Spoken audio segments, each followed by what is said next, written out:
Right back at you on this Friday. Off the Rails Friday. Have we got Doug MacLean? Actually, yes, we Sammy? Or Right. is, You where is didn't, he? you didn't talk to him? But I don't know where he is sometimes. He's joining us. He's joining us. He texted me not his usual okay. It was a yup. So he may be getting fired up, Doug. That and the Leaf line on this Friday as well. And we'll get everyone's thoughts on the Toronto Maple Leafs up 3-0 in their first round match. We're glad you're aboard on the Real Kyper and Bourne Show. We are live on Sportsnet 590 The Fan, Sportsnet 360, and Sportsnet Plus. Heroes are just coming out of the woodwork for the Toronto Maple Leafs, and you don't have to spend $10 million a year on them. No. Simone Benoit, who had him on the bingo card. Buddy, after his play in game 2, you should have had him somewhere near the card if you didn't have him on it. What a talent. Undeniable. Undeniable. I actually really like this on the heels of having Bieksa tell us yesterday how he's earned it and worked his way up through the levels. And, let's But face facts. Kevin too. was wrong.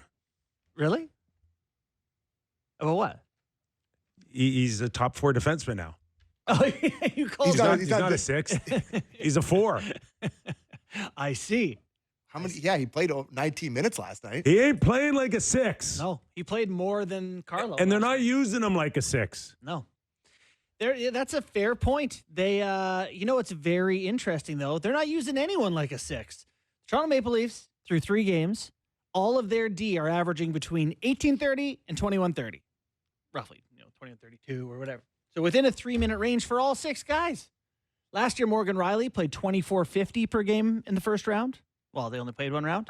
Yep. And they had 4 guys under 18 minutes per game. Lilligren, all those guys. But their strength is obviously blocking shots, protecting the net, and protecting leads. Because Ottawa's had the lead in the series 7 minutes. 7. Yeah. That's it. It plays. That's not a lot of fun. It plays right into their strength of just minding their net, Yeah. helping out Stolars, and it's not like they're counting on Benoit to make an end-to-end rush to get them back into a game, or anyone else for that matter. No. And the more people I talk to about this Leafs team, the more people are just like with them in close games when it's tied. There just doesn't seem to be a panic that comes from the goaltending, from the defending. Yeah, it's quite frankly, it's night and day from what we've watched in years past, the way they can protect a lead. And I know that they've given up 2 tying goals in back-to-back games against Ottawa, where it was a tip from Gaudette and Brady Tkachuk shoots one in the net last night. But both of those shots were the first shot of the period, and they were doing a brilliant job defending, and they did a brilliant job defending after that goal went in. Right. So it's a different animal for me. All right, let's go to our first Kippers Clipper on this Off the Rails Friday on head coach Berube's thoughts on his new star defenseman. Simon opened your eyes to his offensive abilities here the last couple games? Well, it's happy, guys. It's always great when a guy like that scores a goal, a big goal like that, overtime goal, game winner. Benny's played extremely well for us defensively and being hard to play against and, does all those things. So it's nice when guys like that are rewarded with a big goal. Very happy for him. I think, all types of players go through ups and downs throughout the season, and I know that Benny is the same. And, we used other D at times, and he missed a game here and there, but he was always positive about it and keep working on his game. I think Benny has made some huge strides this year in terms of he always plays physical and hard and blocks shots and penalty kill and does that sort of things, but he's, to me, he's jumping up into play more, skating the puck out of our zone more confident with the puck is what I see from him, which is a good thing. 26 years old, $1.3 million next year and the year after. Yeah. Pretty good deal for the Leafs. What he pointed out there to me is the beautiful thing about hockey and playoff hockey, which I think is very unique. Like, you're never going to, it's never going to be your third string quarterback that throws a touchdown pass in the, in a big game in the playoffs. It's never going to be, LeBron James is going to have the ball in his hand. Yeah. Like baseball is like this, where a guy at the bottom of the order can come up and have a huge home run or whatever.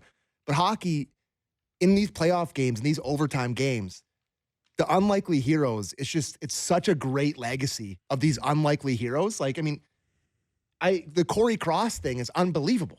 Like the Battle of Ontario, I don't know, I should have got Jake to pull it up. It's from almost the exact same spot on the ice to give them a 3-2-1 and a 3-0 series lead. And it's just, I love this stuff. And I can tell you that, I can't tell you, but I can imagine how much the guys on the team adore this moment. Like how much they're all chirping him, probably calling him sniper. Just like it's the greatest thing ever. Like just having that guy score that goal. Kisses off some pants, eh? For sure. Yeah. 2001, Corey Cross. What a silly. 3-2 victory. Yep. 3-0 in the series lead over the same team. It's crazy, It man. is. It's really cool. History doesn't Bad repeat, for but it Ottawa. sometimes Yeah, rhymes. I mean, listen, Ottawa, they're not loving it, but too bad. Overall, compare game 3 to game 1 and 2 for you in terms of, I don't know, the Leafs play or the big noticeable difference is that you're going in a more hostile environment, and the Leafs did, what's the favorite term, weather the storm? Yeah. Weather the storm early. I thought the first couple games they got up and kind of packed it in and just tried to defend a little bit. This game, the score was closer and forced them to play a bit more. Was it the second period where we were all texting, or the end of the first where it was like Ottawa needs to get to this intermission? Because End of the second. End of the second. Yeah. Like there was a switch in the second period where the Leafs found one, got back in it. Like it felt like it was starting to go the Leafs' way the longer the game went on. I feel similarly. Like, you could be a Sens fan and go, God, that one could have gone our way. We played pretty well. But it did feel like the Leafs were marginally better. The big difference, again, you talked about that defending. I got a stat for you.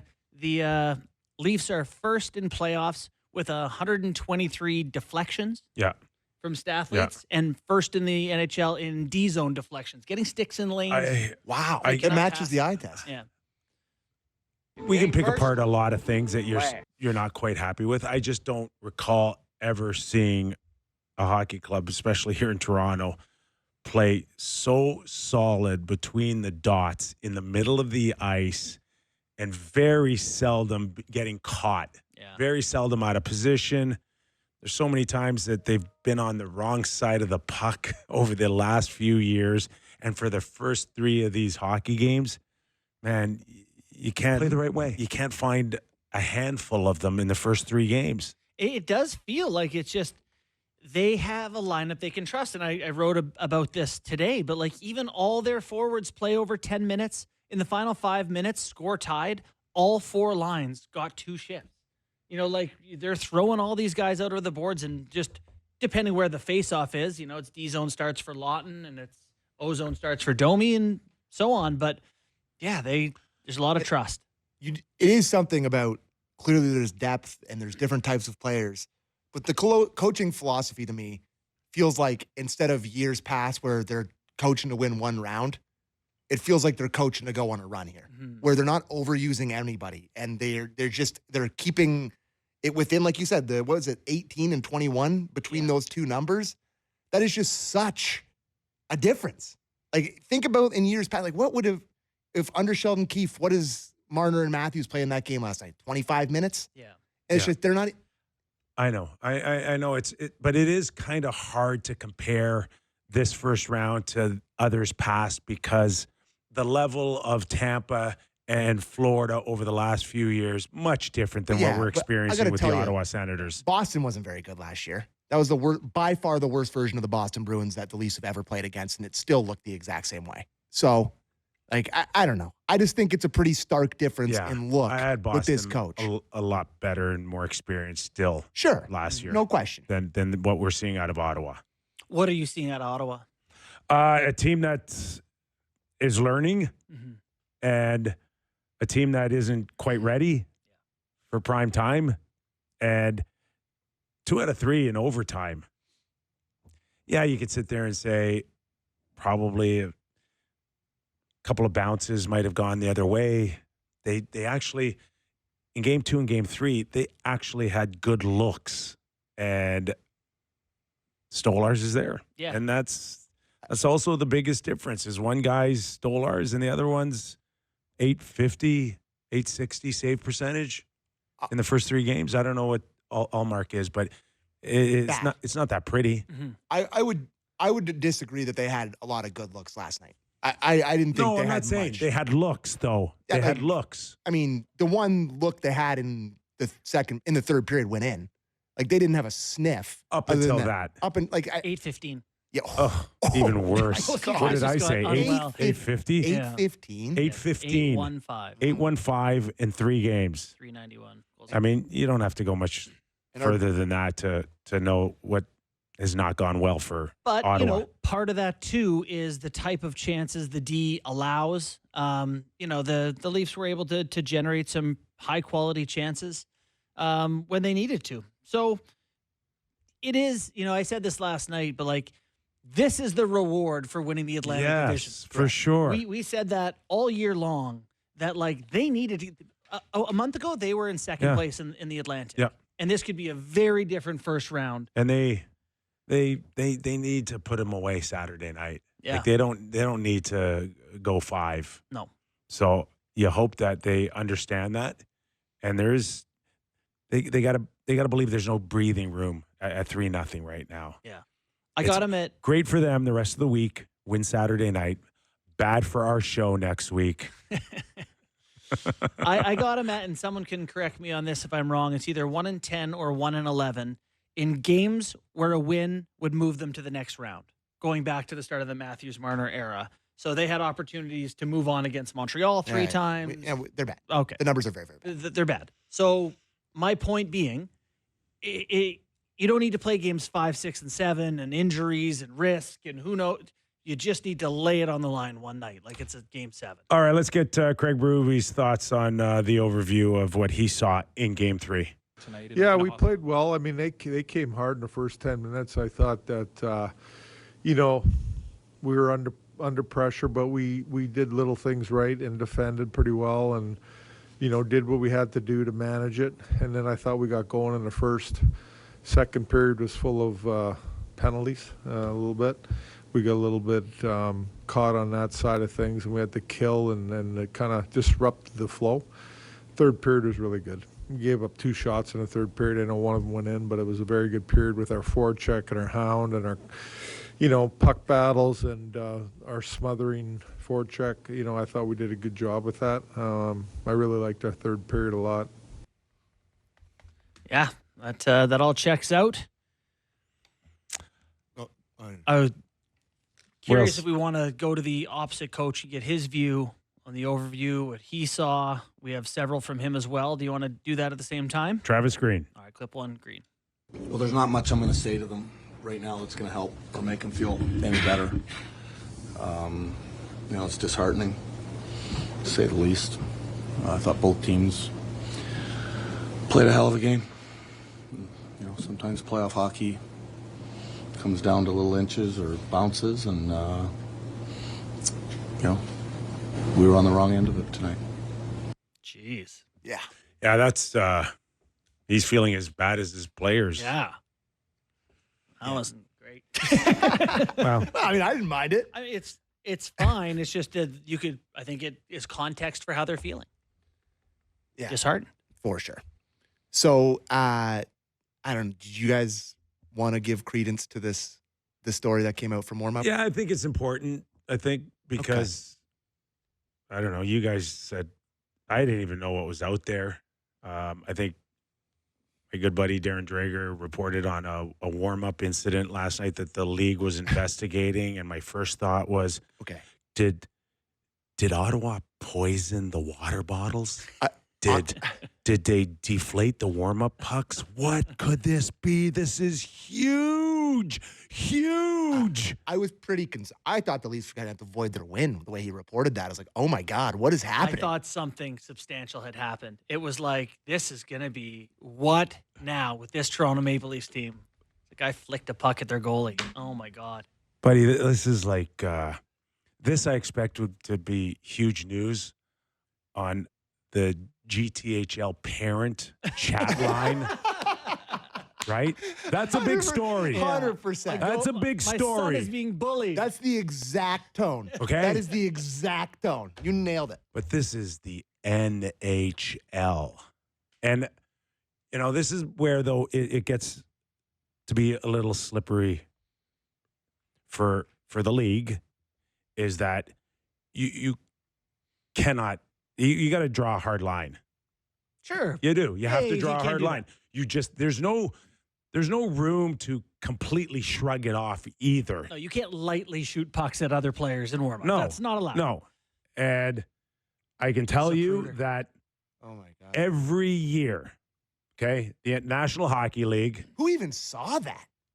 every year the National Hockey League has talks with all 16 teams. And there's just things that you got to understand, how to go about certain things. If you got complaints or anything, like all of it's laid out.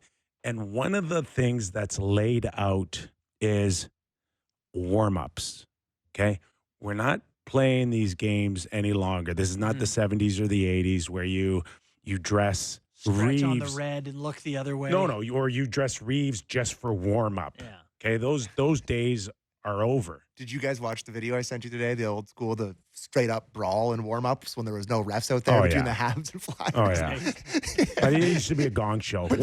Warm up. You were as nervous for warm up as you were the whole 60 minutes. It would have been a referendum on the sport. They just let's go play the game after that. Yeah. It's unreal. You bump a guy. Oh, yeah. Yeah. Constant. Guy just always on your half of the red. And you're like, oh, a little bit of a butt end while the guy's passing you. All of it. Like it used to happen all the time. But this is why Ottawa was fined $25,000. It's like This is not a hockey play. right. It's you want to mess around. You want to shoot a puck in someone else's zone. You want to try to start something. Here's your $25,000. Yeah. But both of you will agree that the optics of a full day conversation media narrative about the video that we just watched and the video that everyone's seen that's listening to this is one of the softest things I've ever. Maybe it's that guy you played that pours over the film. Honestly, maybe it was. And you know what? Like the henchman. Drager's a reporter. For sure. And he reported 100%. factually correct Yes. information. I'm not putting it on him. I'm just saying in I know general. that. But this also shows you the power of the media, because if Drager doesn't report it and nobody does, they don't have to find anybody. They don't surface that information on their own. They made it a big deal with a $25,000 fine and a fine to Nick Cousins because it was drawn out, and they don't want to get caught now. If something progresses next game in warm up, then they get egg on their face because they didn't do anything about the last incident. Okay. Still. Yeah. Right? Yeah. And I'm just telling you the way it works. Sure. You don't think they'd have fined him if it wasn't. But it's embarrassing. It's a flick to a goalie. It's an embarrassing story, in my estimation, for NHL professional hockey. Let's listen to Travis Green. It's Travis Green's clip is fantastic on Clip this. So. 5 on Stolarz and Cousins. Yeah. Clip 5. Travis, the NHL apparently looking into some pucks getting directed at Stolarz during warm-up last night. Like, what do you make of that? Well, Mark, it's an active investigation. I don't know if I should be commenting on that right now. So, Have you reviewed the video? I have people that have advised me maybe not to comment on it. I'm kidding. Yeah, I saw the video. It's Nick Cousins and Stolarz have played together. I don't know. Yeah, he's probably trying to either laugh at him or make a joke or get him off his game, and is what it is. All right. We got to move on. Oh, no. One more thing. That's such a good clip. I would put in next season that there's the red line. Mm-hmm. Okay, you want to cross it, you want to shoot anything that's deemed on purpose to just get on. You're starting the game with a 2-minute unsportsmanlike conduct. Totally. Love that. Totally in on that. That's Easy. it. Be it That's done easy before fix. the game. It's like I've got the cameras. They're locked in warm up. I see any BS at all. This is not a hockey You play. are starting shorthanded. Be tough. I mean, if And something that's it. happens It's over. It's after over. the first period in between intermissions, you get penalized. There is not a guy that would ever mess in warm up knowing that he could put his team 2 minutes down. It would suck for the intros. You could only get to announce 4 names instead of 5. The start of the game would be tough. I remember guys used to pull pucks out of the net and pass them up to center when you were doing line rushes, and someone would just like tip them, just like get a little piece and redirect them up behind you to Love the other that. team. That was a good one. So, top line. Top line, they get 2 goals at even strength, which is good. Production is there. Offensive zone face-off. Yeah, and hey, credit to Berube. They started OT, had a pretty decent shift. Yeah. Whatever, Domi shoots at a net, you get a face-off back out there. What was it, 18:30 on the clock? Yeah. You gave him a second shift and a chance in the O-zone. So it's less. Wow. It's less like, instead of protecting, you're going to play the whole hockey game. It's like we got a chance to end it. Go throw those guys out in the O-zone. Good coaching, got to tell you. And give Matthews full credit, just cleaning Pinto out in the dot the whole night. Yeah. Like just heavy stick, 13 winning and 7, I winning think. every draw. 65, 67% Yeah. in the face-off circle is huge. Huge. That's Huge. massive. And obviously, the tip pass from Marner to Matthews is absurd. I That- mean, That's one of the most disgusting plays I've seen a hockey player make. to like heel that backwards at that angle with force was. mwah. Yeah, it was mint. And the visual of Allmark looking the wrong direction when the best shooter on planet Earth is about to fire it into an open net is unbelievable. Yeah. Like I almost thought that when I watched this live, I almost thought that they like blew it dead because there was like a high stick. I didn't know he was just so frozen. I saw Sens fans You being could've like, shot- Zub's got to be tighter on Matthews. It's like, he was open for half of a second. You know, There's like, no way you could anticipate that puck is going to would come off the out end and- boards yeah. that quickly in that perfect of a spot. That's just an unguardable play. And Morgan had enough meat on it, right? Yeah, he It was zipped not it around the like it- boards. Morgan does not put the weight on it Yeah. like that.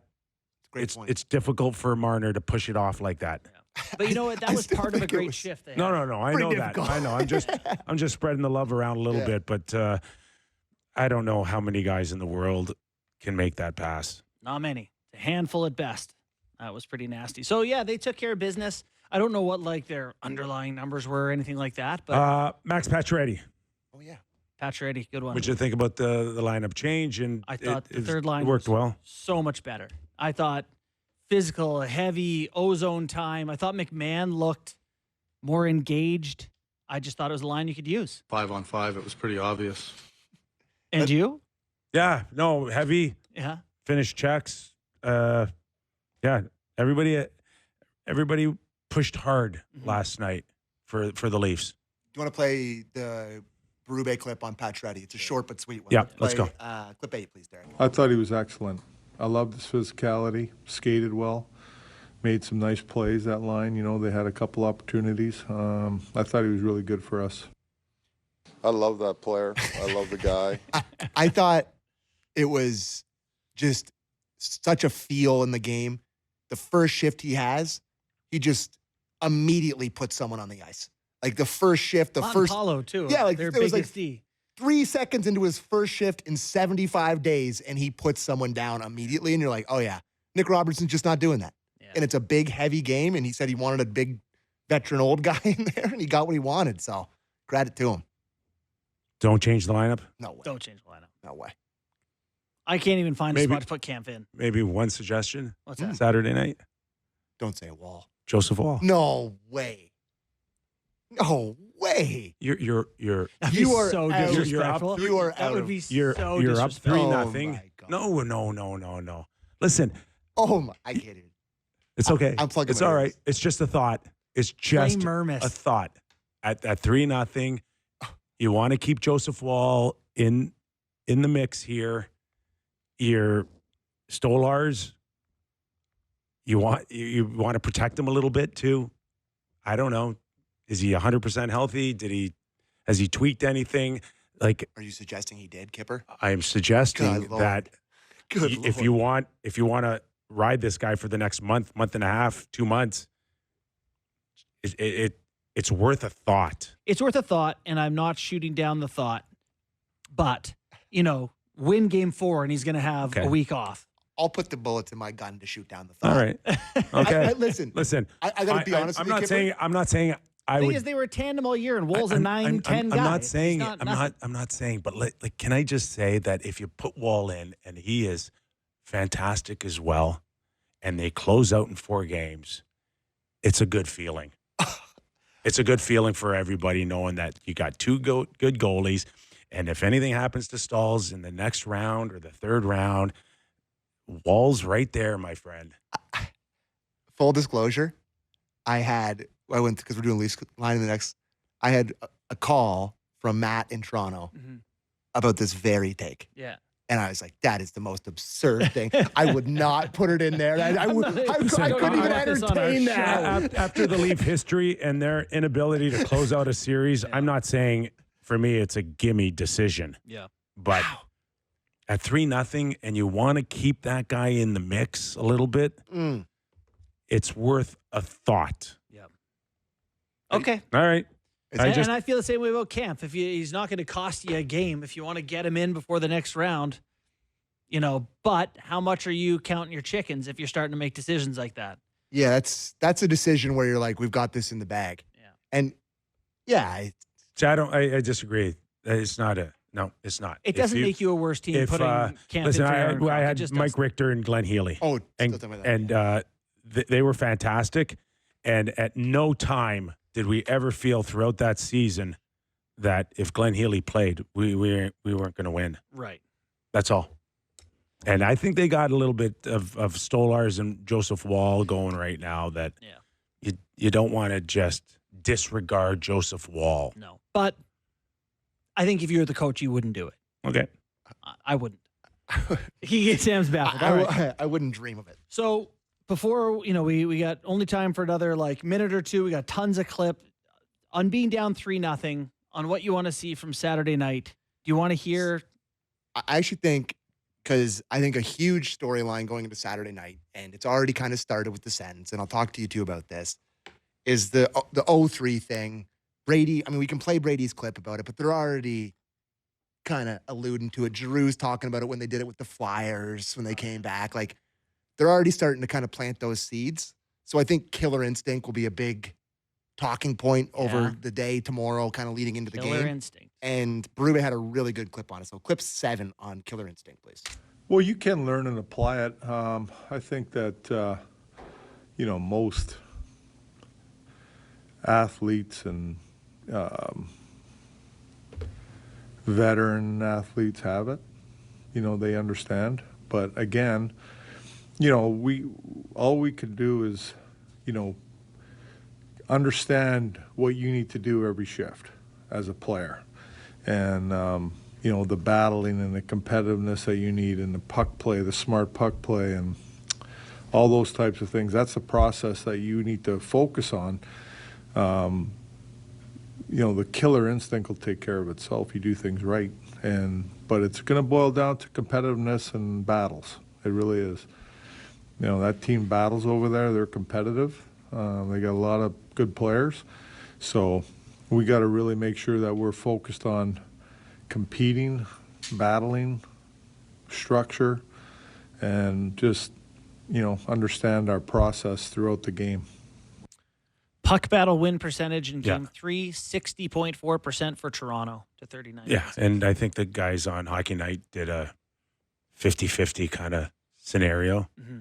And, with all due respect to Greg, he says the right things about any team that he has ever played over this season. They're all hard competitors, and they're really, really good. But Ottawa just does not compete as hard for a lot of those loose pucks right now. And that is a difference. Isn't that a credit to Berube, though, in terms of and them, and then the players? For sure.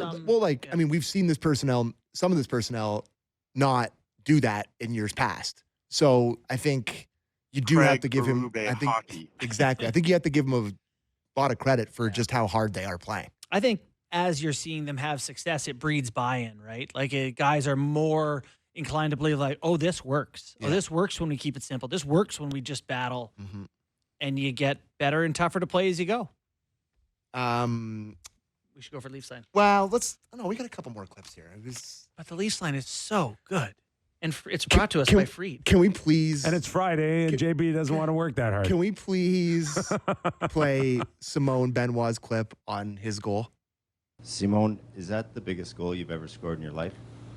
I don't score much goals, so I would say yeah. Pardon? What would be second? Second biggest goal? Probably like Pee Wee or something.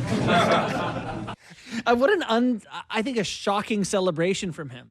Like he's such a big personality, and he just. So they switched to They switched it to Nyes. and then they switched it back. Oh, really? Yeah. So it hit the Ottawa D.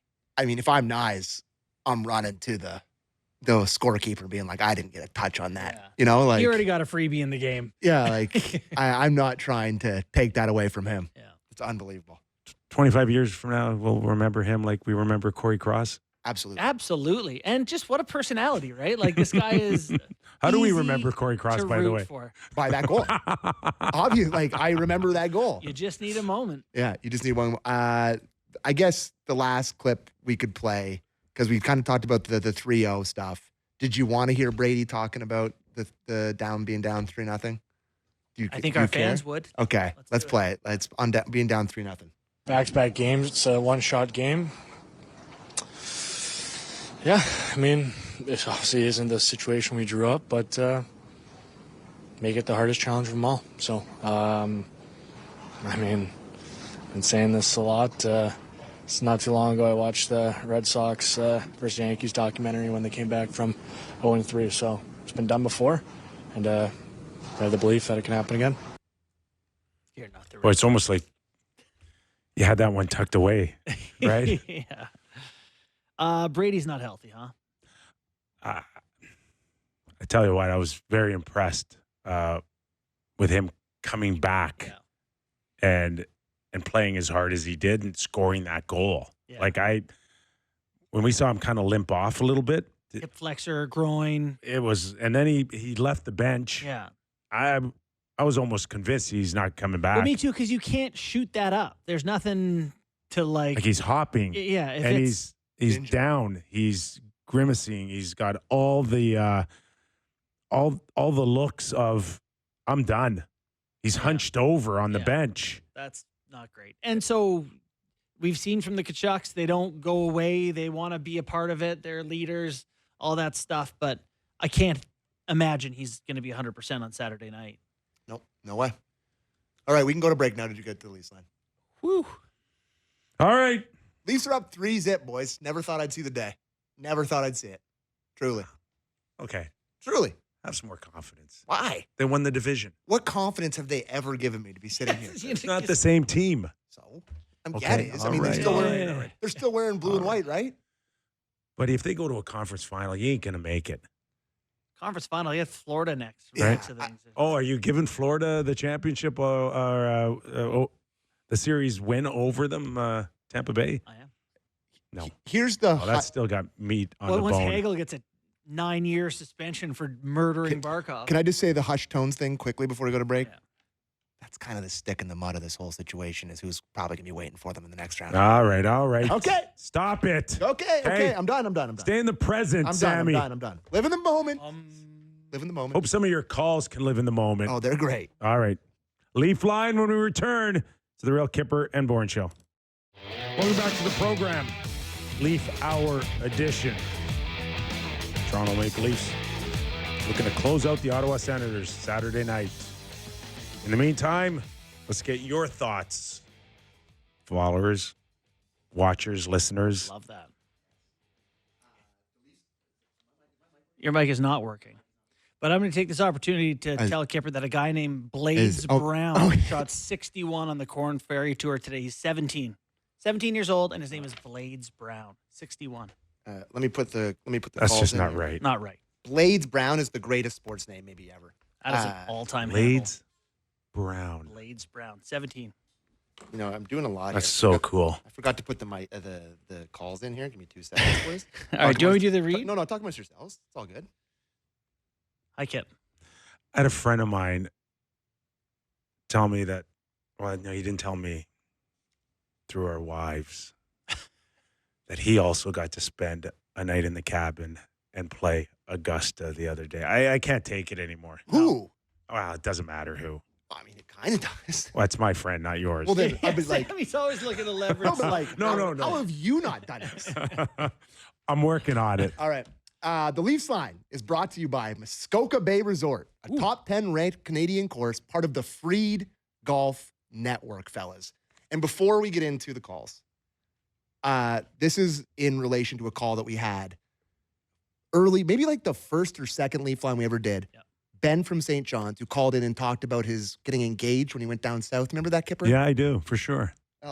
He dropped off today at the Rogers campus. He DM'd me. He dropped off a jersey, a St. John. I'm going to hold this up right. St. John's. Look at that. The Sea Dogs. St. John's Sea Dog jersey. Dropped it off personally. And he wrote, want to read the note he wrote is, Sammy, since you're a junior hockey fan and a big jersey guy, here's a little something from home. This made a car ride, a flight, a TTC, and an Uber without having a song made about its journey. Thanks again for having me on the show. From your long-lost brother, Ben and Megan from St. John, New Brunswick. Go Leafs, go. Thank you very much. Oh, very cool. Very cool. As a former Sea Wolf, I love that name. Don't look now, but we're starting to get a collection. You know, We are. We're building up a jersey. You know what the horrible part of the thing is about the St. John Sea Dogs? They put out my beloved attack of the Memorial Cup. Oh, did they? Yeah. Double overtime. Jonathan Huberdeau split the puck in two. I on a covered crossbar. that Memorial Cup with Darren Millard and Cool. Big junior hockey. and our next guest in a few minutes, Big junior hockey Doug guy. MacLean. All right. Let's start off this Leafs line. A little international action here. Anne from Italy. First time calling in. I love you guys, Kyper, Bourne and Sammy. The best of hockey, analytics, and fan base all in one. Okay. My cousin in the UK is a huge Montreal Canadiens fan, and I sent him a link to your channel. Now he loves you guys too. Doesn't miss a segment for all things hockey. By the way, I heard during the Leafs Game 3 broadcast, Max and Ty Domi became the first father-son duo in NHL history to score a game-winning goal in overtime with the same franchise against the same franchise. How cool is that? By the way, I heard also there were some shenanigans going on during the pregame warm-up with Cousins shooting a puck at Stolarz. Have you heard anything about that? I didn't. Regarding Game 4 tomorrow, if any of the Buds are listening, boys, don't play with your food. Finish your dinner and do the dishes. Go Leafs, go! That is awesome. That's a great call. Great call. Finish your food and do it the dishes. That should be the Leaf. They should put. You know how they put that up Instead of heart over hype, it should say finish your food and do the dishes. Do the dishes. Let's go to. Let me just double check because this is a late ad and this is a really good one. Let's go to Mike in Jasper. Of all the things that came to mind after Leafs game last night, I'm actually just thinking about Clara Hughes, one of Canada's greatest athletes ever, because she competed in Summer and Winter Olympics and won medals in both, in cycling and speed skating. And I was just wondering if you think Tim Stützle has that opportunity for Germany, where he competes in the Winter Olympics in hockey and the Summer Olympics in diving. I think that'd be pretty big for him and for Germany. Anyway, love the show, guys. Wait, Kyper, you can't hear anything? No. You got to give him your headphones or something. Some solution here for this guy. Okay, let me see what I got for you. Hold on. Sometimes they come apart at the back there, Kippy, these things Oh, right here. yeah, now I got it. All right. Are we back? We're back. I think we're back. You back? All right, let's play that call again. No, hold on. Oh, okay. That little jangle at the back usually gets me there. Here, I can get you a set of headphones. Hold on. Can people stop sending us jerseys and get me a mic? Well, I will. Go, tell me about it. I will ask you about it's a joke about old Timmy Stützle and the dive factor last night. More or less the Steven Lorentz. Was that a penalty on old Lorentz there? Sammy, you got thoughts on that? I'll go ahead and say, good swim drop. I'll go ahead and say total dive. Okay, go ahead. Stützle. I'm good. Okay.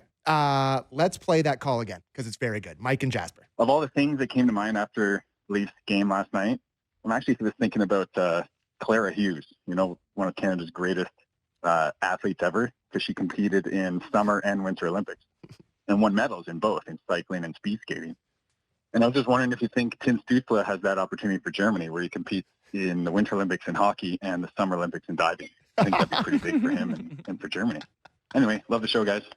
Yeah, quite the reputation. To call out Clara Hughes is wonderful. He's embarrassing. I mean, the Kachuk dive was embarrassing too on Tavares early in the game. It was Gallagher in Montreal. Don't you remember his post-game comments on Stützle? Yeah. Like he buried him. Mm-hmm. Yeah. But, you don't have to change your ways. Like, he has success drawing penalties. They reward it. So why would he stop doing it? Cotter's done well I with know, that. but yeah, not everybody's going to get fooled, though. No. Well. But, last night, Holmberg, a little bit of a... The head snap. Same thing, too, Totally agree. It happens. This one's from yesterday, and it's pretty amazing. So let's go to Corey from Newmarket. So I was out shopping today, and I picked up some those tinfoil wrapped Easter eggs, the different color ones. So I ripped the bag, and a couple of them came out. Ever guess what colors came out? 3 of them, they were all blue. Game 3, all blue. So I think it's gonna be like a 3-0 or 3-2 win. It's karma. It's karma. I believe in karma 100%. Anyways, go Leafs go. Love the show. And, we'll see you next tomorrow. All right. Corey from Newmarket predicted it with the Easter eggs. He's got to do it tomorrow night before the game. I will say I don't know if you guys are familiar with Hockey Illuminati, but he's a big Instagram guy. He's been talking with the portal a lot, like all the different omens and stuff that have being our year kind of thing. Mm-hmm. It's another one for the portal. In psychology, they would call this the priming effect, when you're looking for stuff. Oh, come on. You're tuned in to give me some good stuff. The portal. Whatever you want to call it, it's all the same thing. There's just going to be more surfacing. Yes. It won't stop. Like Corey Cross. Right? Ty Domi's son scoring in overtime.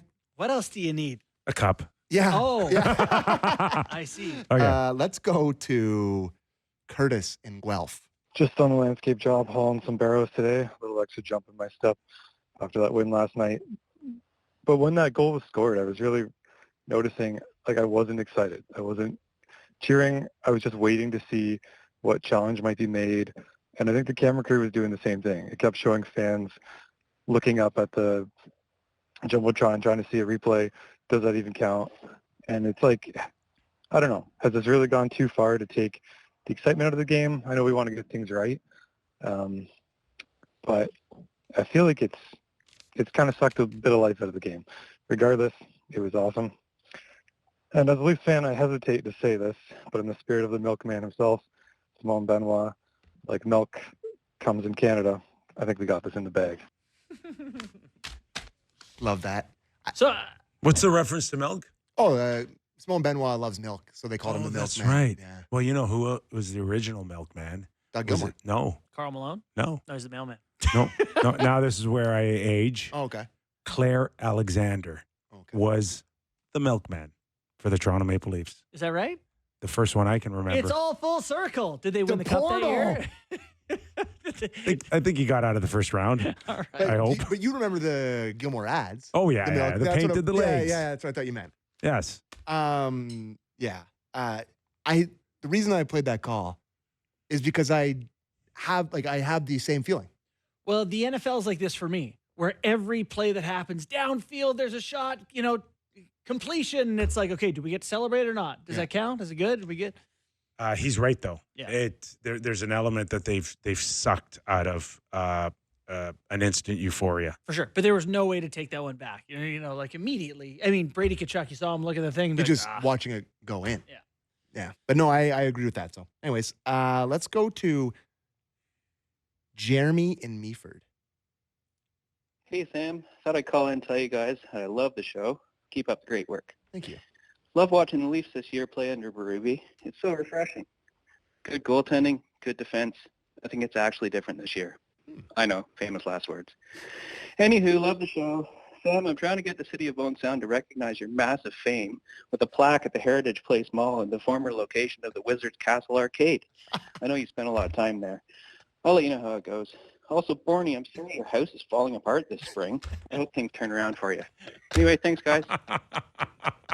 Yeah, you got to think about moving. Buddy, your Like, place is dilapidated. Yeah, it's horrible. The roof, the this, the that. Well, yeah, I can't afford your house, Kip. Not all of us, made millions in the NHL. Go back to your shanties. Let's go to one of our favorites. Let's go to Chuck Nelson. Gentlemen, Chuck Nelson here. I can't believe this Leaf team is up 3-0.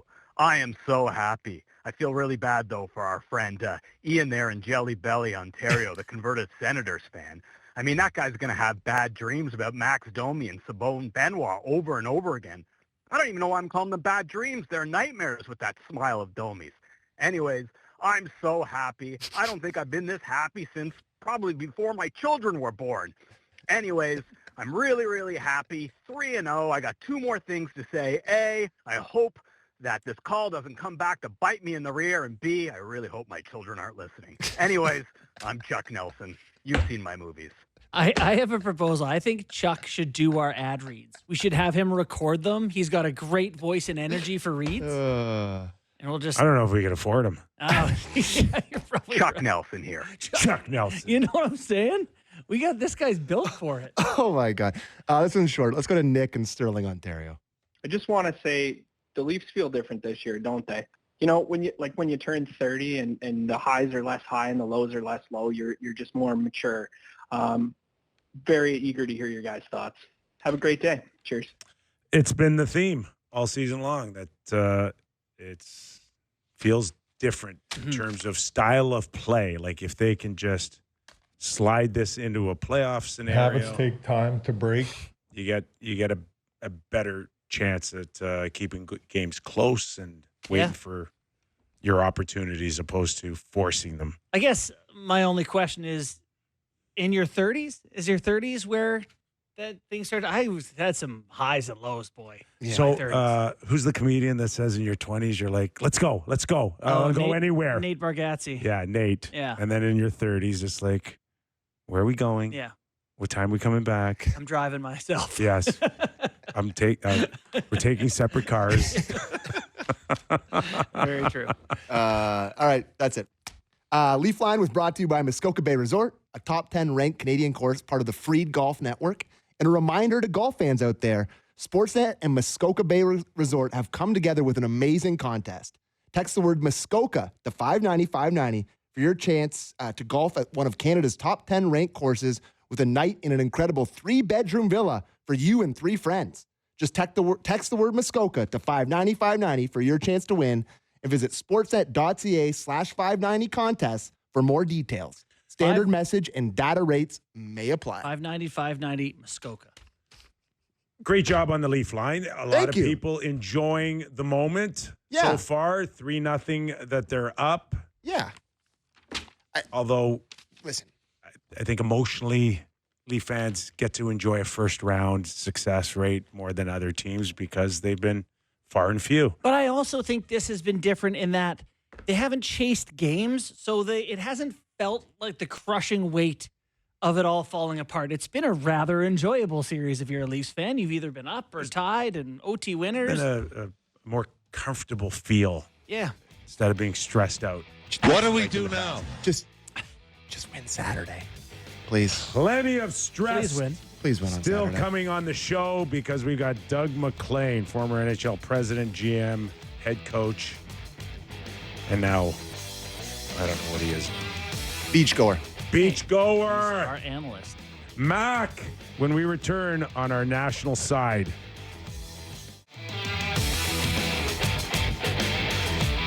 Cranking it right back up on Off the Rails Friday. The Real Kyper and Bourne Show. Nick Kypreos, Justin Bourne, Sammy McKee, Derek Brandeo, Jake the Snake Schultz. Got another hour to go. Fast first hour. Mm-hmm. It'll even get faster as we welcome in Doug MacLean in a few minutes. We are live on Sportsnet. Sportsnet 960. Hey, these hats are sick. They're really good. Yeah, in Calgary. Yep. Let me finish. Oh, sorry. 650 in Vancouver. And I don't know what the heck's Like, going if on they in know what Edmonton. it's on. Like, if they're listening to us already, they know what it's on. But it's really our way of just saying, hi, guys. We're everywhere. Oh, we're acknowledging you particular. Oh, I see. That's Hello, nice. Vancouver. Hello, Calgary. We love you. Yeah. Oh, now you just ruined it. Yeah, it was now too they're like, sarcastic. That wasn't they cool. like it when I do it better than you, Sammy, because you're I suck. not genuine. Because you're such a Toronto guy. Oh, yeah, that's true. The problem is he's too I genuine. protect them a little bit from you. Yeah, that's fair. Is it fair? You probably should. As a reminder, this hour of Real Kyper and Bourne brought to you by Bet365. Thank you to them. All right, so a lot of news coming out of Edmonton. Yeah. They're not happy. Large story. And enough that they're going to make a goaltending change. Crazy. Not that Skinner crazy. out, Crazy. Pickard in. Mm-hmm. You got to do something different. You can't keep doing what you've been doing. I get the 12 tired. goals in 2 games. I get it. Do it. But Don't blame other people. can you, like, it's kind of over now for Skinner, basically, isn't it? In Edmonton. Well, just the only way that Edmonton saves this series is through Pickard, and it's kind of waving the white flag on Skinner. It's over. This is the guy that we kind of built up for the last couple of years, and when we need him most right now, we're not going to you. Or, we've seen Braden Holtby get replaced by Grubauer. We've seen Fleury get replaced by Murray and vice versa, and Hill and Thompson. And Were they We saw down them do- 2-0? we saw them do this Was last it as year. critical? They I did don't this remember last year in the second round. They did this when Vancouver, I mean, he had 2 putrid games against Vancouver, and they put Pickard in for multiple games. They've done this. Yeah. Like, I think it's the right move. I get why they do it, but it feels like an early dice move. It's not like this, Pickard's also playing 15 games or less. This guy, 36 starts. 36 starts, for the Oilers. and his numbers were decent. 900 save percentage and 36 starts. He is Decent. league average, roughly. Get ready for league average, Hey, buddy, baby. they will take league Yeah. average. They'll win a lot of games at league average. Skinner's an 896 this year in 51 starts. Not that much worse, but worse. It's just they got to do some things differently. They've changed their D pairs. More Clingy. Clingy's getting some line 1 treatment with Bouchard. Klingberg-Bouchard is Holy. wild. Talented as all heck, but it is scary. You got it. The general, man, you're looking at this is the prime of Connor McDavid and Leon Draisaitl, and you're ripping out Calvin Pickard and your starting goalie and John Klingberg and Evan. Like, what is going on here? I will say this, and I'm Sorry, curious. I don't want to do that on their game day, but good Lord. I'm curious to get Doug MacLean's thoughts on this because he lived it as a general manager, coach, a president. But like, there's not a snowball's chance that it's Pickard tonight without the blessing of that guy who's hanging up on our wall right there. I'm not here to suggest that He didn't do it. that Connor's making the call on who the goalie is tonight, but there's a very good chance they've asked him and Leon, maybe one other guy, what are your thoughts? And lo and behold, Pickard's in. So you connect the dots. Yeah. But this you think does not happen without this man's blessing. I think a lot of coaches involve the leadership group for big decisions, and this guy's been a big part of their team, Skinner. A big part of our show on Fridays is text messages. No, it's Doug MacLean, former NHL president, GM, and head coach. You good? You all right? How's everything in your... Did Borny just say, and you just say that you would never make a goalie change unless you consulted with your leadership group? Are you guys... No, you talk to your GM and maybe Yes, your owner. for sure. You don't talk to the leadership, except McDavid. Right. So... he's not a leadership group, by the way. He's the franchise. Yes, he is. So where would Connor have been in on Pickard starting tonight, in your opinion? Like, is it just a quick, hey, Connor, what do you think? Are you okay with this? Like, where would you see it? I would think it was with the clip when they showed him on the bench rolling his eyes after those goals within the other night. Just having a look at those clips. By the way, I have to tell you, I'm back in Toronto for 2 or 3 days, spend some time. When? Obviously, I went for last week for Greg Millen's celebration of life, and I'll tell you what, it was spectacular. But you know what? So it was a terrific day honoring Greg, and I loved the guys did a masterful job organizing and putting on, and it was a wonderful event to honor a great friend. But as I wandered around Toronto, it was like, when did they think I'm working full time at Sportsnet again? Like, it was bizarre. I said, no, I only do a half hour a week, guys. No, they think I'm full time. And I was wandering around downtown That's Toronto. a good thing for you, by the way. People asking me for my autograph. It reminded me when Bourne asked me for my autograph, and I think it was Sam Cosentino that asked me for my autograph. I hope he doesn't take my spot on the panel like Bourne did. Oh, God.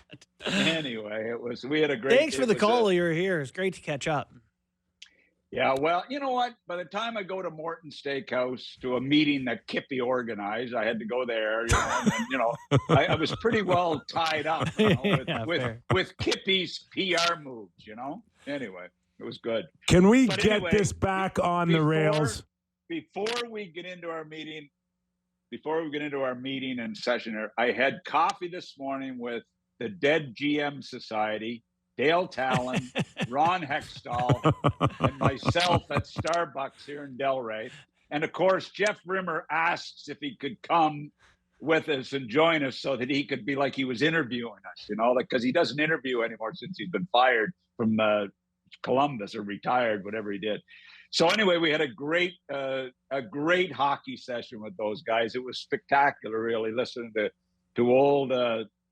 old stories and new stories and our thoughts on everything with it should be a podcast. Our thoughts. It was really a session that probably could have helped Bettman with a lot of his decisions. Which ones? All right, you're going down this path. Which decisions? I'm not going down. No, I'm not going down. Oh, okay. Was off the record. Everything was on the record. All right, so Anyway, can we just get back to Edmonton for 1 second here?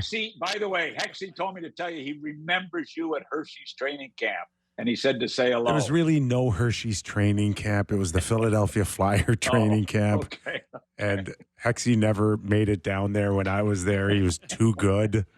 Okay. I said to Hexy, I'll never forget being on the Washington Capitals bench when he scored a playoff goal against us. A playoff goal, Ron Hextall scored against us. Amazing. And I looked over at Brian Murray and I said, things aren't going good, Brian. and then, of course, Hexy says to me, he said, yeah, and I remember when you were coaching the Panthers and you beat us in 6 games and it wasn't fun with Lindros and company. So it was just a great session. Of course, Dale, he's still taking credit for the Blackhawks Stanley Cups and the Panthers Stanley Cup. So it was a real good session. So anyway. I'm going to take another attempt at getting this thing Good back. luck, man. Good luck. Okay. Can Pickard save this series? Wow. I guess it's a rallying cry here. I think I said on this show 6 weeks ago, I thought LA would win this series, and you guys laughed at me and mocked me. No, I think it was what you were wearing. Anyway, I got dressed up today. But anyway, look, if they can get a win and a bit of a rallying cry, they're too good a team to go down in a whimper like this. They really are too good a team, guys. And I know, the guy. I know Ekholm's a big loss on the back end, especially for Boucher. I know they've got issues there.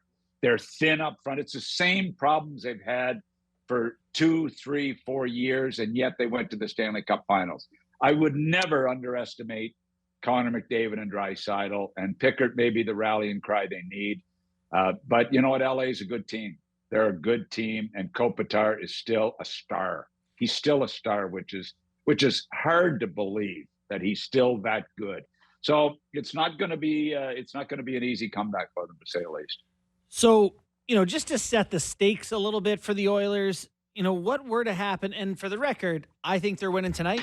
I think this is not going to be a walk of a series by any means. But if they lose in this first round to the Kings, is there any fallout? Is there anyone in management or players? What do you think becomes of a team that was so close last year and this year is not as close? It doesn't appear. Well, they can't fire another coach. I mean, they've done that. They've been down that road too many times. They've got a new general manager in there that's won Stanley Cups. Although Dale, as I said, Dale takes credit for that.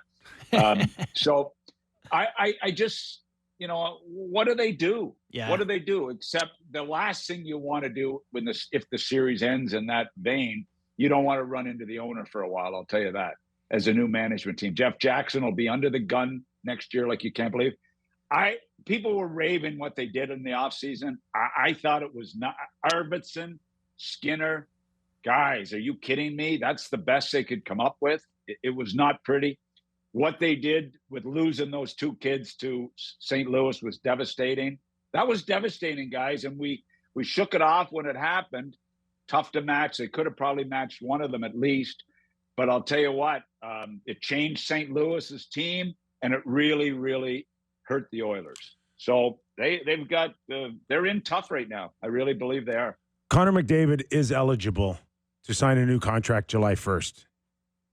And that's the pressure.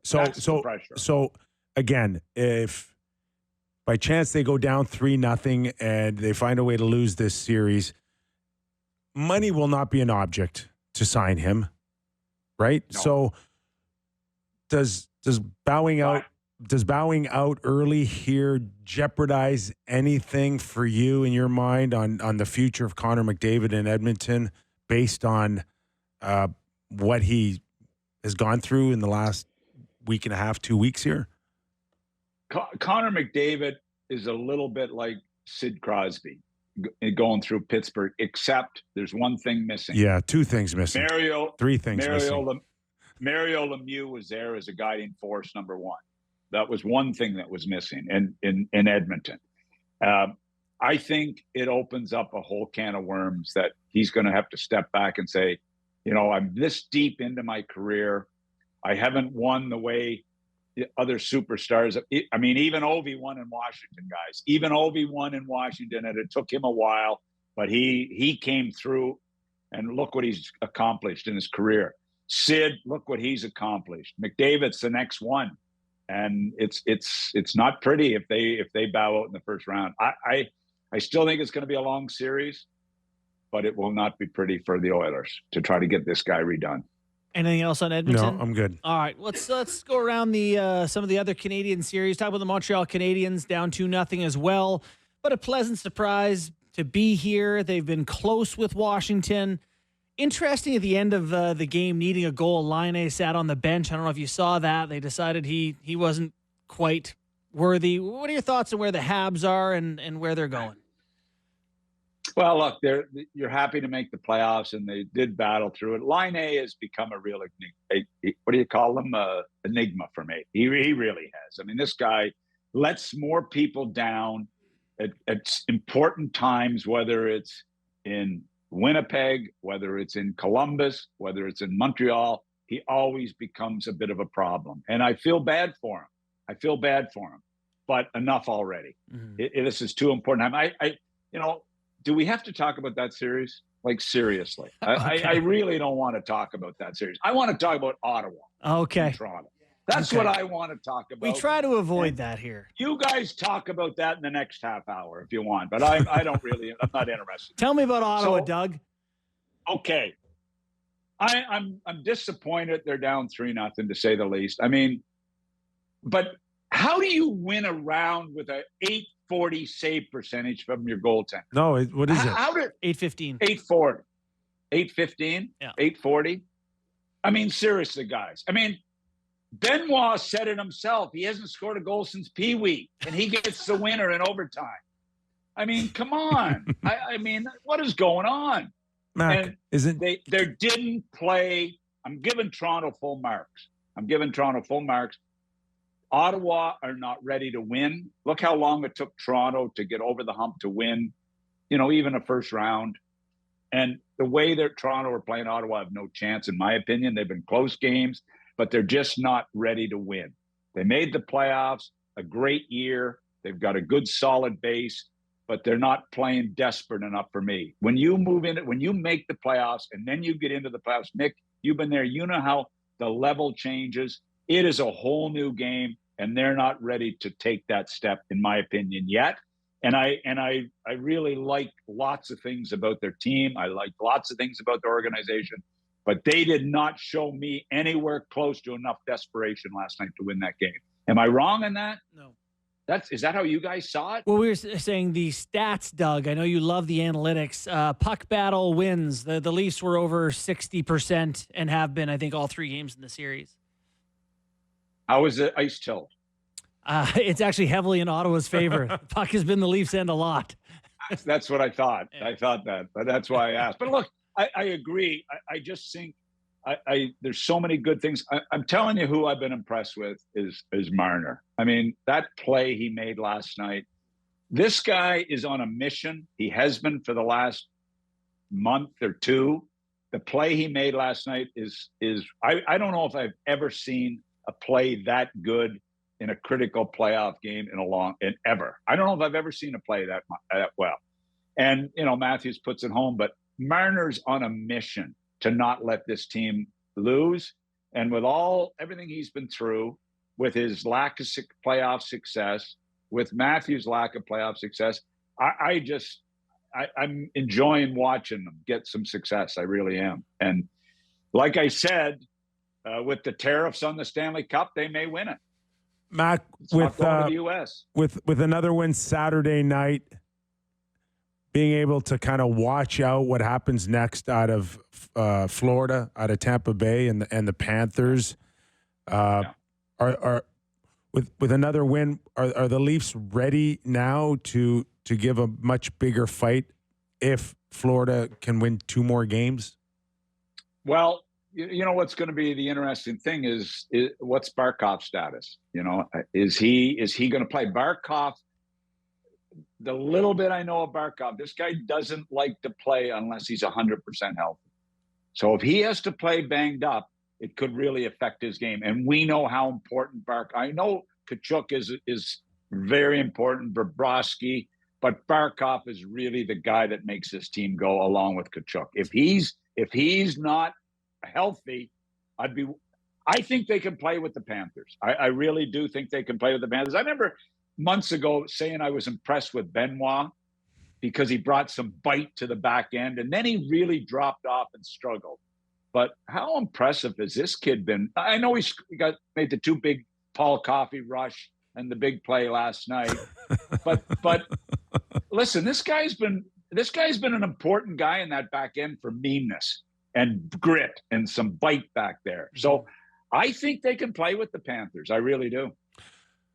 So you're the head coach of Florida, and you watch Hagel take out your best player last night. What's a Doug MacLean saying the next day?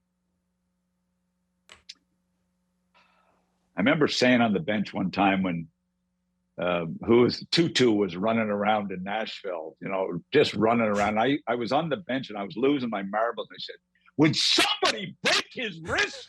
Would somebody slap him and break his wrist? I might be a little more vicious than that.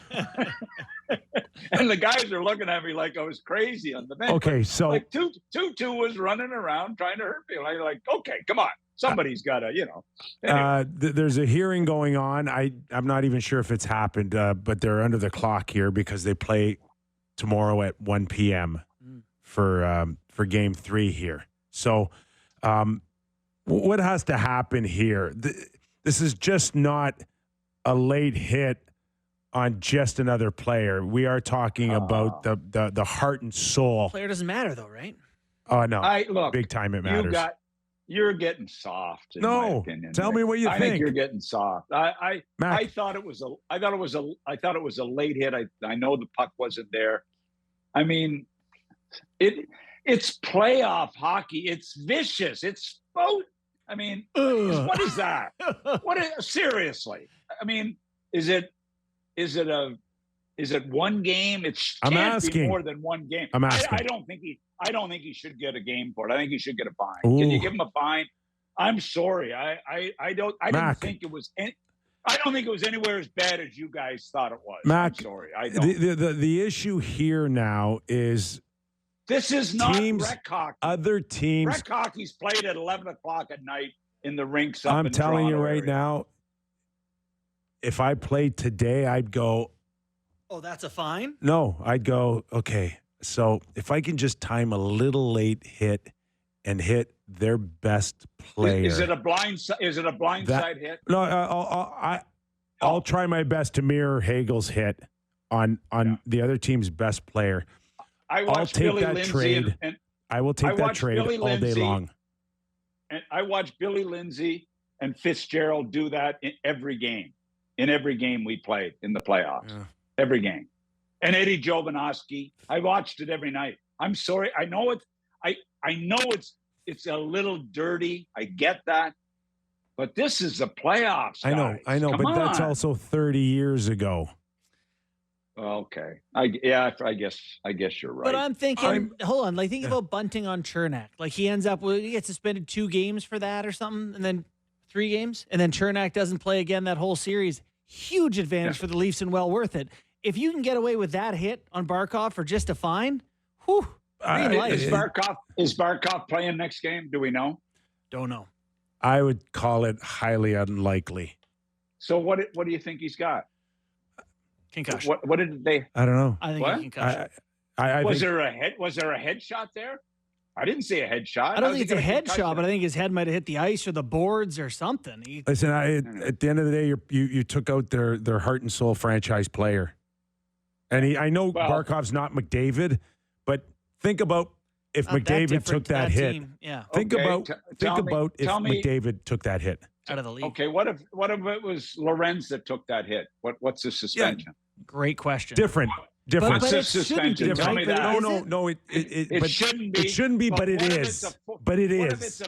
it's a fourth line guy? What's he get? Yeah. Is there any What's the precedent that suspension? we protect the Stars more than the other Yeah, guys? oh, yeah. What's the precedent? I don't think that's the Their case. precedent is in the regular season. We do in the regular season. Think so? I mean, I'd like to Look, see it. I'd I- like to see look, the Stars protected, but I listen. don't see any signs of them doing it. But we're talking about the difference if I'm between. The Panthers, if I'm the Panthers, I'm going nuts. I'm going nuts. nuts. Nuts. Okay, but we're But also. Yeah, go ahead. I didn't see blindside. I didn't see a headshot.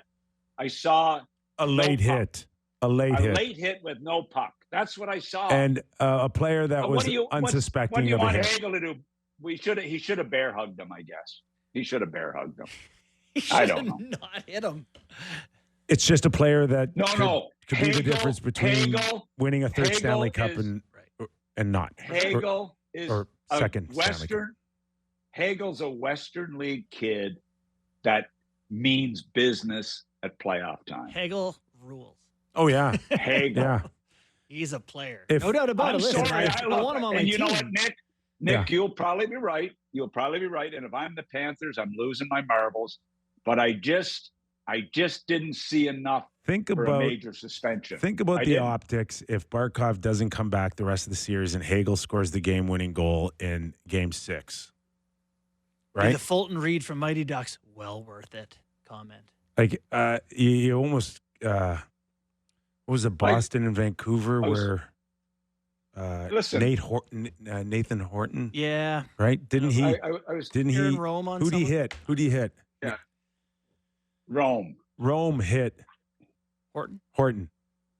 Yeah. or was it the Yeah. other way around? Don't remember. You're right. Yeah, Doesn't. and they didn't even give him a doesn't game, Mac. They didn't give him a Yes. number. They just I was talking. They just I kept was him talking out. to Jody Hull. I was talking to Jody Hull at Greg's celebration of life there, and I said, Jody, remember, when Lindros cross-checked you across the back and broke like 2 ribs with his because he had a heavy piece of lumber that Eric Lindros played with. Did you ever lift his stick, one of Lindros' sticks? And he broke with a cross-check behind the back. We lost Jody Hull for the series, and They didn't suspend Lindros for that, but look, But it was Jody. Hey, Jody, we love you, bud, but you're not Barkov. So you're going back to who the player is then? 100%, because this player could be the difference between another Stanley Cup final for Florida or getting knocked out. What happened last year in the Bruins-Panthers series when they knocked Marchand basically out of the series? What happened there? What did Bennett get for that? I can't remember. Remember that? No, I think he got nothing, right? He got nothing. Nothing. Yeah, and he basically knocked Marchand out of the series. A little sneak. So anyway, I didn't like the hit. I just think it's a slippery. I'm not on the soapbox like you are. No, I'm not. It's not a soapbox. I know, just and you're understand usually on the money that on these things. If it's a fine, as a player who wants to help my hockey club the best I can, you'll pay that money. I will think about taking out their best player in a retaliation just to even it up. Yeah, and this is the guy talking me down off the ledge who took out the goaltender in the playoffs. But it also doesn't happen anymore, what you're talking about. When's the last time you saw someone retaliatory target the other team's star? You know what? Did he really go? Hagel's a star, too. Absolutely. Hagel's a He had star 90 guy. points this year, and he's on Selke ballot. It's not like Nick Kypreos took out Barkov. I'd be in jail today. Who's one of the best players on Tampa Bay. Anyway, we can beat a dead horse. I didn't see it as bad as you guys, and I know Kippy's an expert on these things. I know that, and I appreciate it. I'm not. I'm just giving you my opinion. No, you got a better feel for it than I do. I just think I like to see some viciousness in the playoffs. I really do. I don't mind it either. I just don't want to see great players get hurt. out. That's No. all. All right, so I don't like what that's you can't make that. That can't be a defining factor because he's the best player. I'm sorry. In my opinion, it can't be. I'm with him. And in my opinion, it can be. It's just different rules for different players. That's all. And you'll probably. I mean, Gary will be listening, and Coley will be. I'm sure they don't miss his show. He's getting a game, and at least. Yeah, at least. But a game's the best all day long trade-off. Yeah, right. Barkov misses more than one. Sure. For sure. Yeah. Anyway, I can't let you go without asking you of thinking of unsuspecting Winnipeg getting lit up in St. Louis and Hellebuck having a bit of a rough night. I've never seen a team with, so far in the playoffs that has forechecked as ferociously as I watched St. Louis forecheck last night. It wasn't even close, that game. They forechecked like they were on a mission, and they looked fast, and Winnipeg, who are a fast team, looked really slow. Mm-hmm. Cam Fowler, where's he been? Did you see how good he was last night at times? I mean, he was unbelievable. And that was one of the most unheralded trades all year long. And last night he was a difference maker in that game. Binnington versus Hellebuck, as the series progresses, it'll be interesting. But I don't want to talk about this series. I want to talk about Vegas. Okay, hurry up. We got to go. And your Four Nations tournament, who, they lose Theodore or he gets hurt in that series. You're talking about getting hurt, Theodore's banged up. And, I mean, did you see that way that pair played, McNabb, Theodore last night? And even Hannafin and Pietrangelo were horrible. And then you got Brodin and Faber, who were stars in the other end. And you got Kaprizov and Boldy, or whatever his name is. Boldy. And you got Eichel and Stone doing nothing. I mean, it's scary right now the way Vegas are looking, And the goaltender, Gustafsson. I mean, it's got a chance to be a heck of a series. Minnesota are healthy. Everybody forgets they were as good as Winnipeg before they got all their injuries halfway through the season. They're going to be tough. Minnesota's a 113-point team last year that just suddenly didn't have it this year. There's some underlying talent there. That Boldy's awesome. All right, Mark, we got to let you go. I'm going to get roasted over this Barkov thing. So because I'm in Florida, it may not be safe to go out to dinner tonight. Well, they don't even know the Panthers are in the playoffs. But anyway, I'm really. I really hope that Barkov plays. I really hope he does, and I hope Hagel plays too. Yeah, sure. I mean, because maybe we can see Kachuk and Hagel go again. You know. Ooh. No, you can't fight. It's a playoffs. Kachuk played 13 minutes last game, 11 the one before. It's yeah. crazy, eh? Yeah. All right, Mac. Thanks for doing this, pal. Thanks a lot for having me. How many more shows have we got, guys, till this is over? Who's asking, you or Jill? July. Jill is asking. Tell Jill we're taking you right to July. Thanks for having me, guys. I really enjoy the show when I'm on. Yeah. Thanks, Mac. All right, everybody. Doug MacLean. Those first 5 minutes, like that's maybe the worst he's ever been taking the best our show hostage. Hostage. I was cutting some Chris Knobloch and Paul Maurice stuff. I didn't hear it, but it just seemed like it was completely. I didn't even know where he's going. Yeah. I don't know. What just happened? He's right about Hagel. What? It's. Buddy, that's a brutal interference. hit. It's interference. It's not. It's interference. It's interference. I mean, it's an NHL a Stanley Cup playoffs. You're admiring your pass. You got hammered. Not admiring anything. He He's is. forechecking, and he never touches the puck. The puck's around. Get your head up. But it's the Stanley Cup playoffs, man. He knows it's Barkov, and he lays right there. a licking on him, okay? Yes. The puck's right there, but it's not. He never touches it. He doesn't going touch for it. No, he's not even close. You're hitting a guy Hedman beat him by a foot, bud. You might as well just drub a random guy out there. He's got him in the trolley tracks. Where he is eligible to be hit, he thinks there's a chance the puck is going to be on his stick. He's digging for the puck there. He's going to stick He thinks like there's this. a chance. He rolls the dice and he's wrong. And he For has to sure. pay the consequence. knows it's Barkov. It's a bang, bang play. It's the fastest game on earth, and he hammered him. Okay, it's bang, bang, but it's interference. Bang. It's interference. It's a 2-minute penalty. No head contact. Oh, my God. No head contact. Sammy, stop. What? Stop. Doug's right. Doug's not right. No, he's not. He's not. That's just that's getting a lick on a guy, on a vulnerable player, knowing he is the best player. The best player. That guy out of the game, he knew a hit like that could take him out of the game. If that's Luosterainen forechecking, he doesn't even throw that hit. I don't think that's true. It's 100% true. He just probably angles with the player and keeps playing hockey, but it's Barkov. Hammered him. It's game time. It's game time. Presented by Bet365. Visit the app, latest odds, and find out why it's ever ordinary at Bet365. Must be 19 plus. Ontario only. Please play responsibly. All right. So some action on the ice tonight. The Montreal Canadiens return home to the Bell Center. Their best chance to get back. Their only chance to get back in this series. They are minus 105 on home ice tonight. The Washington Capitals minus 115. So the book's giving the Habs a pretty good chance tonight to get back into it. I like the Washington Capitals by 1.5 goals at plus 210 tonight. I like Montreal. No. Yeah, they get one tonight?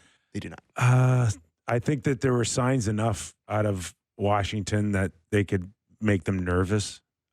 St. Louis, like, what an effort against Winnipeg last night at home. Shows you what going home can do. I think Montreal can pick up that energy as well and take their game up a notch. I'm curious this Line thing. You know, weird to get healthied and then not skate the next day with a maintenance day. And what's going on there? The body's broken down on him, but the Devils return home trying to get back into their series, plus 145 against the Carolina Hurricanes, or minus 170 on the money line on the road against the Devils. And the Edmonton Oilers, they're looking for a big-time win tonight, a franchise-changing win for them tonight. Minus 150 on home ice tonight. The LA Kings, you could do worse than the LA Kings at plus 125 tonight on the money line. You got to think that the Oilers get one tonight. How do you bet minus 150? You can't. The Klingberg-Bouchard top pair. It's a How do you do it? But I have a hard time believing. I do think the Oilers are winning tonight. Yes. I would never stake money on that particular bet. Nope, neither would I.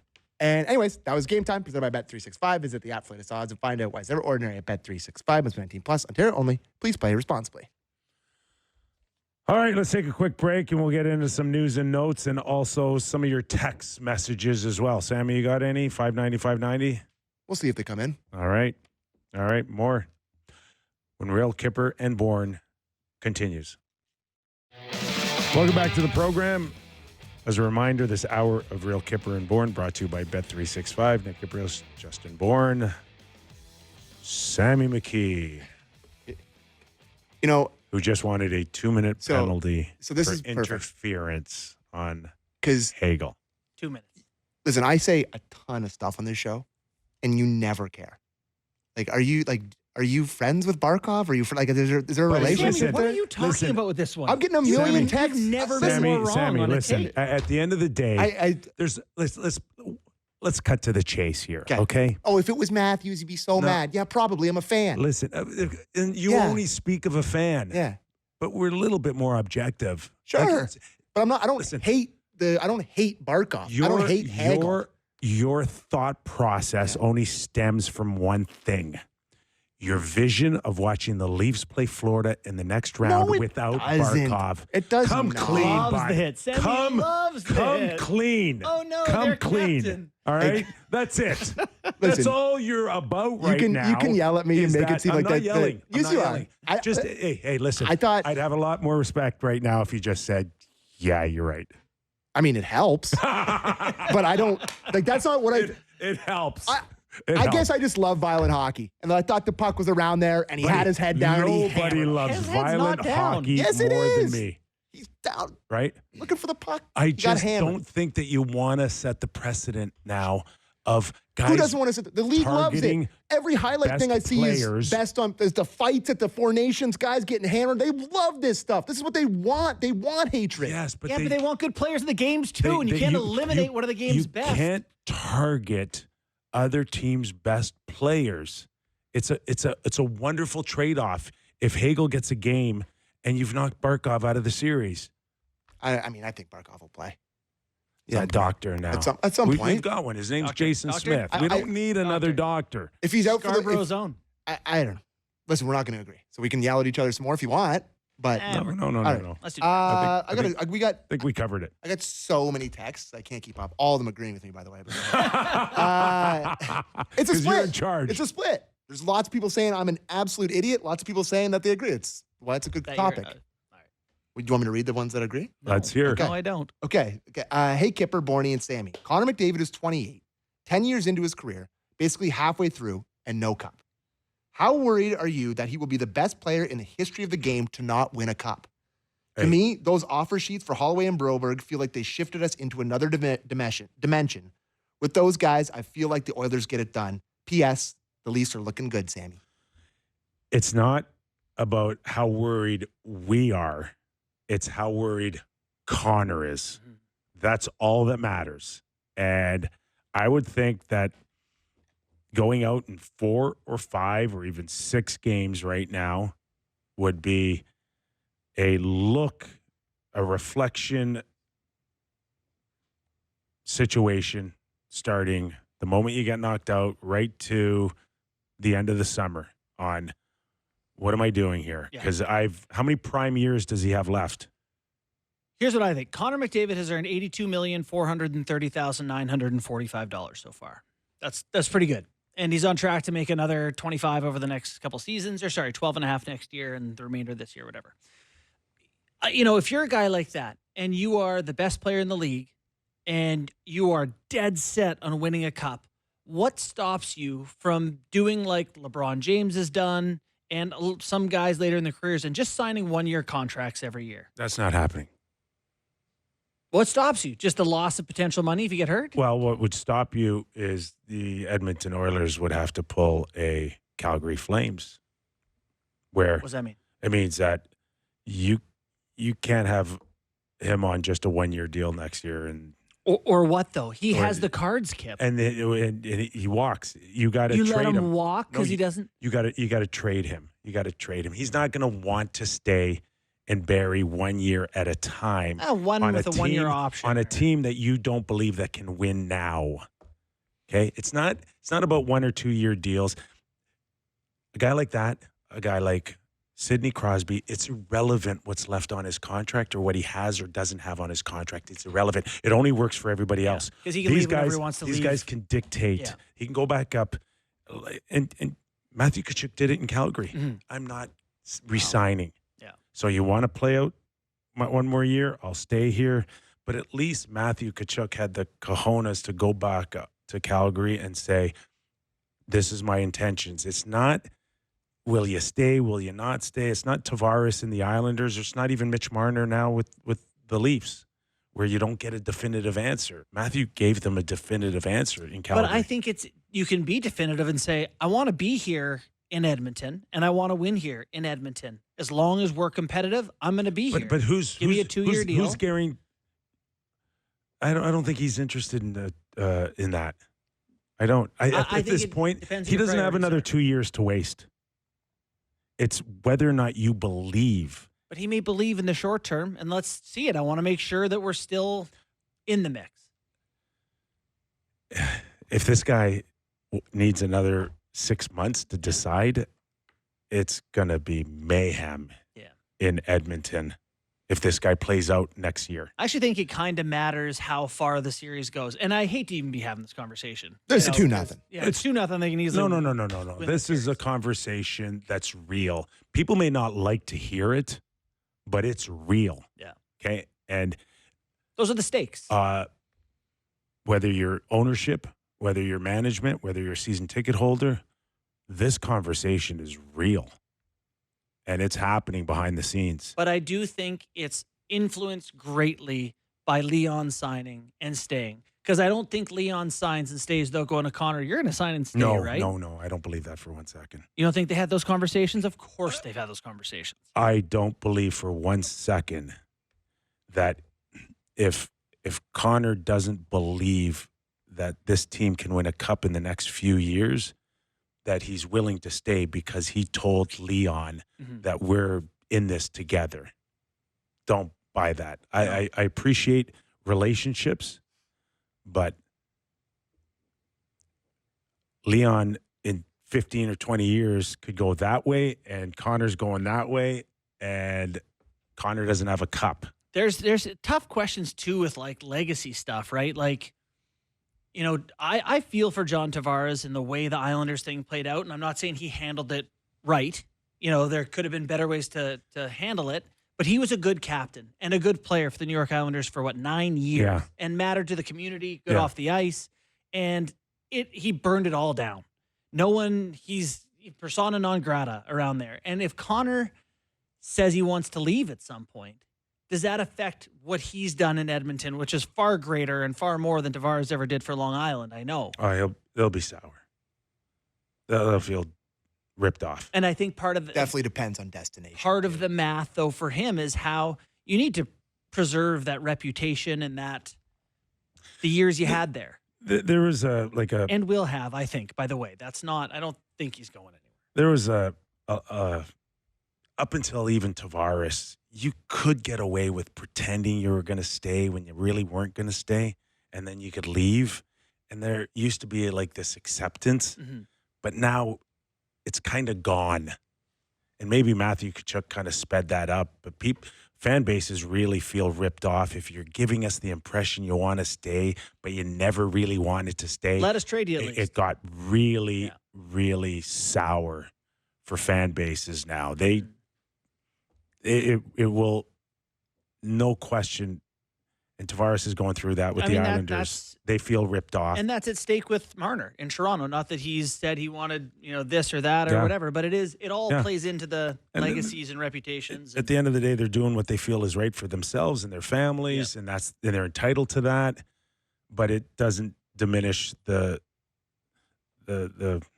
backlash of what the fan base is. They can't control the perception. No, they can't. They can't control the perception. They can't. But Connor's at a critical time right now in his tenure as an Edmonton Oiler here, and there's a fork in the road right now going into tonight. 3-0 down, 3-0 or 2-1. Yeah, like this is huge tonight. You know what sucks for the Oilers? What changes a lot of this here is it's happening right when the salary cap goes kabloom and everyone has cap space, tons of cap space. But Connor at 15%, 16% of the salary cap next year. I mean, he's 17, 18. What's your number, pal? And teams would line up to write that check. Kirill the Thrill and Mitch Marner now, they're looking at 14 and a half, 15 million a year.